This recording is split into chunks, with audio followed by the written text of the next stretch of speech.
transcendental ontology available anywhere. And without that, it's very difficult to understand really what is a human being, what is the soul, what is consciousness, and how does consciousness work. Even more profoundly, there has not been a logic that allows one to reason in the transcendental realm. In other words, a lot of people are having trouble with traditional religions because they like to ask this question, why? We've been brought up in the Western culture, taught that there's a reason for everything, and there's logic behind everything. So naturally, when we are told you must do such and such, then our natural response is to ask why. Why should I do that? I don't want to do it just because you told me to. I want to do it because it makes sense to me. So why do I have to do it? And this is a perfectly reasonable and rational response.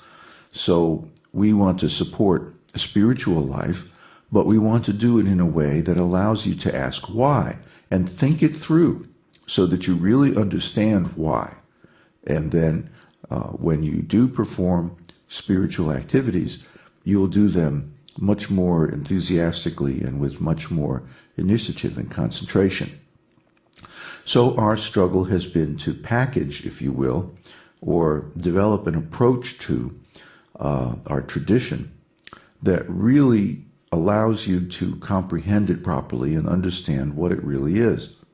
So I think we finally have the concept here with Transcendental Ontology. For one thing, Transcendental Ontology, the phrase, is trademarkable. It's never been used before, as far as I can tell. It's not. You don't find it on the web. You don't find it with the search engines. You don't find it as a trademark in the trademark list. Esoteric teaching would be a very difficult phrase to trademark because esoteric teaching has prior use going back actually a couple hundred years. But no one, to my knowledge, has used the phrase transcendental ontology, yet that perfectly describes, it really just nails exactly what the esoteric teaching really is. And we've been trying to get down to this point for a long time. So I'm pleased to tell you we're going to be developing a whole new approach around this phrase, a whole new packaging, a whole new website, a very dynamic website based on the cutting-edge Web 2.0 technology that is going to help people understand these concepts so they can apply them in their life.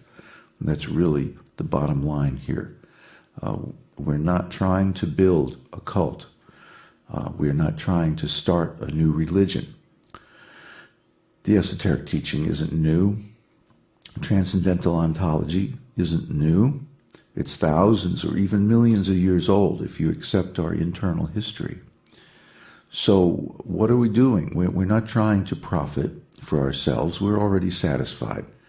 But we're trying to deploy a self-help vehicle here for the maximum benefit to the public good.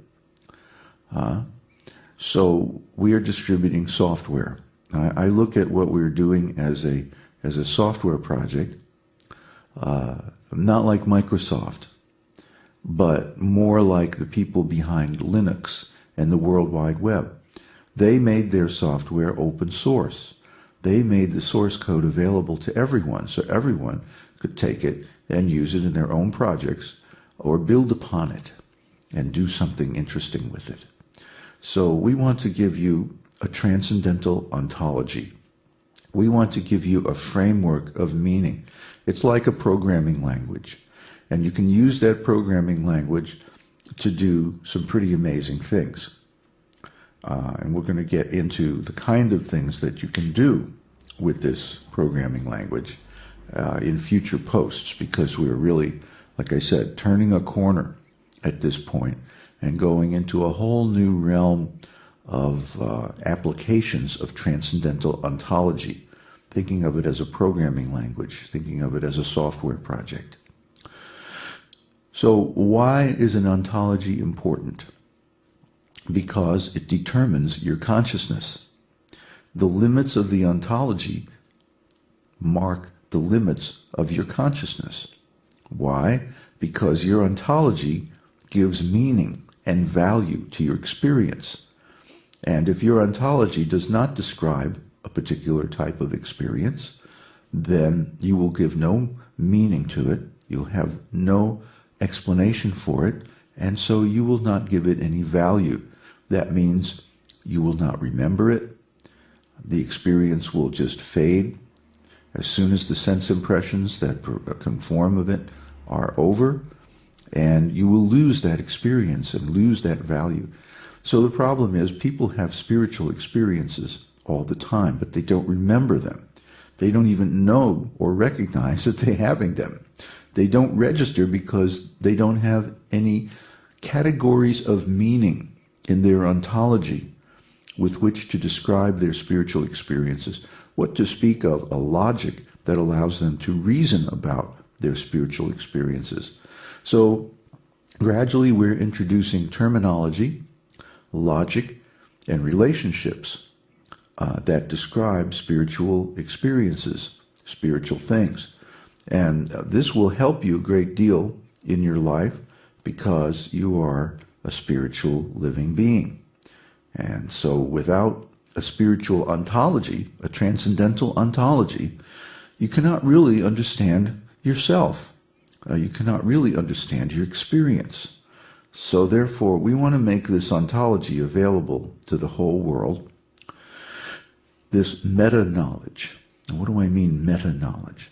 Well, ordinary knowledge is about things and experiences, but meta-knowledge is knowledge about knowledge. Ontology is the meaning of meaning. Okay, ordinary language supplies meaning, but ontological language gives the meaning of that meaning. In other words, it allows us to manipulate meaning in certain ways. And again, without a transcendental ontology, you will not be able to manipulate the meaning of your spiritual experience. In other words, you won't be able to think about it. So we have to create a language, a logic, and an ontology optimized for spiritual applications. That way we can create spiritual applications, new applications of spiritual reasoning, just like a software programming language allows us to create new applications for computers, networks, and so on. This is our natural realm of activity. And just like many people have taken to software program like a fish to water, I'm sure that many people will take to spiritual programming, if you will, once the materials are released. So we're working on that, and you will get the breaking developments here on this weblog, this podcast.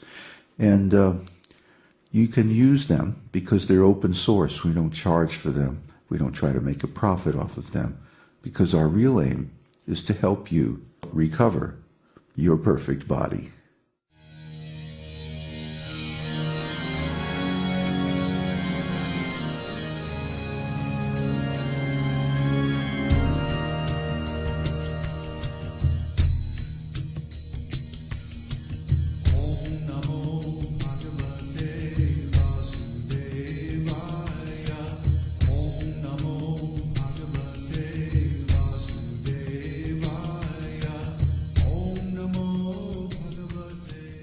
We hope you've enjoyed this edition of My Perfect Body. This is David Hughes, your host, reminding you to visit us on the web at esotericteaching.org, where you can purchase the complete Esoteric Teaching Introductory Seminar DVD and many CDs of transcendental music and mantras.